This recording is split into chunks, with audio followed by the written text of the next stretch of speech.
Notre page cinéma à présent avec le Festival du film de Cannes et nous rejoignons sur la croisette André Grandis. Dans la sélection officielle aujourd'hui, deux films qui ont été présentés. Le film de Godard, Détective, dont on a parlé. On parlera beaucoup de ce film encore. Et le film Histoire officielle, le film argentin de Luis Puenzo. C'est un film très très beau, ce film argentin, axé sur les disparitions d'enfants, les ventes de bébés, des ventes clandestines. Et c'est l'histoire d'un couple qui donc adopte un bébé et puis la femme, petit à petit, a des remords devant les mères de famille qui réclament avec des banderoles de savoir où sont passés leurs enfants, grands ou petits.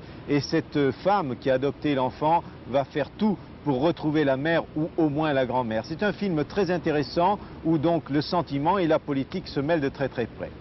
Le deuxième film que nous avons vu, c'est Détective de Jean-Luc Godard. Alors là, il y a beaucoup de choses à dire. D'abord, on aime ou on n'aime pas Godard. C'est pas mon cas, je n'aime pas beaucoup Godard. Mais ce film, je l'ai trouvé un petit peu torturé. Et c'est l'histoire tout simple d'un couple, Brasseur et Nathalie Baye, qui sont à la recherche de 40 millions. Ces 40 millions qui en sont mis sur le dos d'un boxeur dont l'entraîneur, tout à fait louche, et qui est Johnny Hallyday, qui joue très très bien là-dedans d'ailleurs, va faire tout son possible pour récupérer le magot.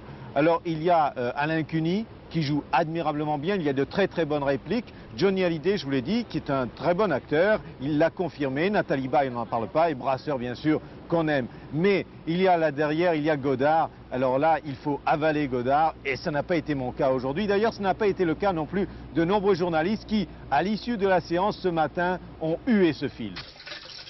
Comment est-ce que la France cherche encore à jouer un rôle principal, puisque chaque Français est un personnage secondaire?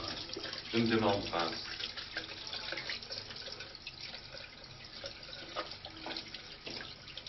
Ah oh, je pisse à ma vitesse.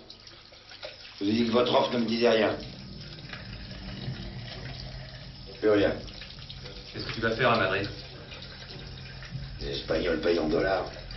Je pense qu'il est de l'intérêt de tout le monde de résumer la situation, monsieur Cheval. Chenal. Chenal, foutez-moi la paix. Si Warner vous donne nos 40 millions, je le tue. Le reste, vos affaires, on lave les mains. Avez-vous remarqué qu'il existe deux sortes d'hommes? Ceux qui ont la queue propre et se lavent les mains avant de pisser, pour ne pas la salir, et ceux qui ont la queue sale.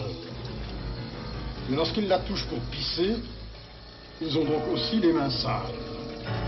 Et ils sont là, après. Vous lui prenez nos 40 millions, Françoise et moi, on vous tue.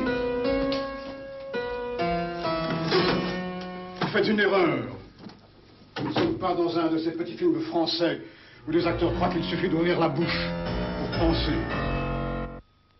Oui, il faut aussi préciser que Jean-Luc Godard a été victime cet après-midi du plus vieux gag du cinéma, si l'on peut dire, celui de la tarte à la crème, alors qu'il gagnait en compagnie de Claude Brasseur la salle de conférence du Palais des Festivals pour parler de son dernier film, dont on a vu quelques extraits, Détective. Il a été agressé sous les flashs des photographes par un homme âgé d'une trentaine d'années qui lui a recouvert le visage à l'aide d'une bombe à raser. L'agresseur a été emmené au poste de police. La connerie à un tel niveau, je ne supporte pas, a déclaré l'agresseur.